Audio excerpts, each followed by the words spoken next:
नमस्कार मित्रांनो, आज भव्य दिव्य असं एक बैल मैदान पार पडतं आहे पेडगाव या ठिकाणी. आणि नक्कीच या मैदानामध्ये आपल्याला मोठमोठे मारुती पळताना दिसतील. त्याचबरोबर नवीन चेहरेसुद्धा आपल्या पळताना पाहायला मिळतील. मित्रांनो, या मैदानाचे लाईव्ह लॉट काल रात्रीच काढण्यात आले. त्या लाईव्ह लॉटनुसार नक्कीच सर्वांना प्रश्न पडला आहे, बैलगाडी क्षेत्रातील देव विक्रमादित्य बाकासूर या मैदानामध्ये पळताना दिसेल का? तर मित्रांनो, काल काढलेल्या लाईव्ह लॉटनुसार बाकासूरच्या नावाने एक सुद्धा चिठ्ठी निघाली नाही आहे. म्हणजेच काय, तर बाकासूर या मैदानामध्ये आपल्याला पाहताना नाही दिसणार.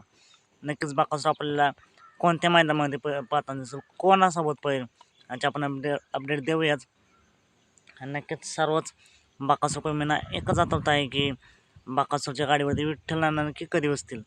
मित्रांनो, बघूया लवकरच तो दिवस येईल. बाकासूर देखील आत्ता संघर्ष करतोय गुलालासाठी.